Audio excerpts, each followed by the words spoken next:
Well, I got an email from my school's library the other day that my copy of Messenger is due on Monday, so I guess I'd better review it. Of course, my thesis proposal revision is also due on Monday.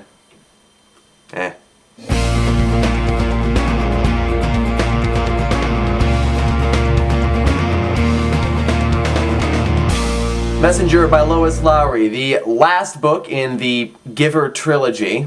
Now, a couple of you commented on my Gathering Blue review saying you didn't know that Giver had a sequel, and, well, it doesn't, really. Gathering Blue and Messenger are both companion novels to Giver. They don't relate directly to the story of the Giver. They are completely different stories, they just exist in the same universe. Gathering Blue in particular does not revisit any of the characters or the events in the Giver really in any way. Anyway, Messenger is the story that connects both of them. Now, one of the commonalities between the society in Giver and the society in Gathering Blue was the fact that they both wanted perfection in their citizens. Maybe not perfection exactly, that's the wrong word. They wanted a lack of defects. For Giver, it's because they were going for sameness, and so anybody who was born with a defect that they couldn't fix, they just killed, or released, as they called it. In Gathering Blue, it was more like if you had a defect, you could not contribute adequately to the society, and so you were left to die. And Messenger is completely different because the village in the Messenger actually takes in people who have been cast out of their village or who are in danger of being killed by people of their villages. This is the book where we really get a feel for how vast the world is and how many different villages exist in it. The village that we saw in Gathering Blue and the village that we saw in The Giver are just two of many, many villages that exist in this post-apocalyptic world.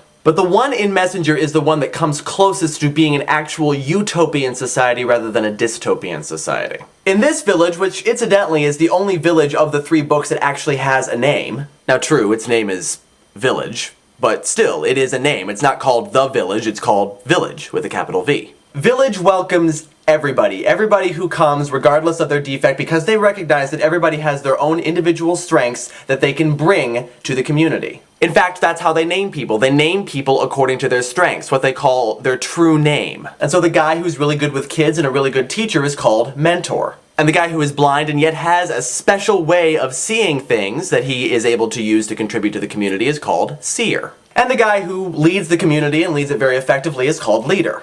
Now let's talk about Leader for a minute, because, Leader is Jonas. That's right, one of the ways in which Messenger connects the two stories is we actually reunite with both of the protagonists from Giver and Gathering Blue. They never explicitly say that Leader is Jonas, but you know that it's true. If you actually read The Giver, then Lois Lowry drops enough hints throughout the story to leave you no doubt in the world that this is Jonas. But he never actually uses the name Jonas, and I like that. He has left his old name and his old life behind him. So we reunite with Jonas, we also reunite with Kira about 2/3 of the way through the novel. The protagonist of this novel, however, is Maddie, who we actually met in Gathering Blue. He's hoping that his true name will be Messenger, because that's what he does. He delivers messages to other villages in the area. Now, one of the things I kind of like about Maddie in this novel is that of the three protagonists, he is the only one that really kind of acts like a kid. Jonas was raised in a completely different way, and he was given this huge responsibility, and so you would expect him to act a little bit more mature. And Kira had just lost her mother, she had just become responsible for herself, and she had also inherited a huge responsibility, so she's going to act more adult. Maddie is taken away from that life, and so he is allowed to act a little bit more like a kid.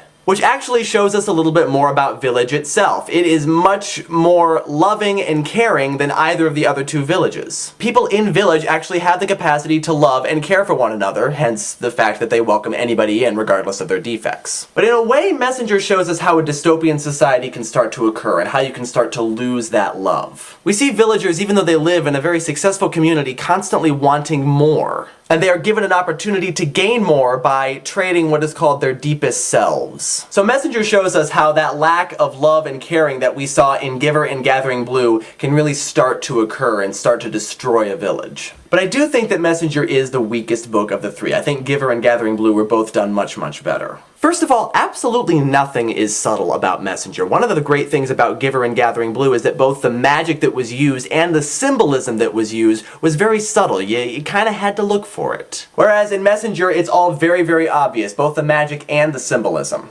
Like, you can't not miss the symbolism. It's right there in your face. There is no getting around it. And one other thing that I kind of didn't like was that in Messenger we revisit Kira's village, but we don't really find out whatever happened to Kira's village. Gathering Blue, like Giver, was a story that left us without a lot of closure. We just kind of left with Kira having this job to do, but we never really saw if she accomplished it. Which is kind of the same with Jonas and Giver, but with that I didn't mind so much because in Giver, he left. Jonas left his village, he left that old life behind him, and so it makes a certain amount of sense that we're not really gonna find out what happens with them. Although honestly, Lois Lowry, couldn't we have heard a little bit more than half a paragraph about Gabe? But anyway, Kira actually stayed behind in her village and tried to enact change within the village itself. And we hear that change has happened. We hear that life is much improved within the village, but we don't really hear how that came about. And we go to the trouble to revisit the village, but the only character that we really come in contact with is Kira. We don't hear about Joe at all, and we don't hear about the antagonists of the story, and if Kira ever stood up to them and confronted them with the horrible things that they had done.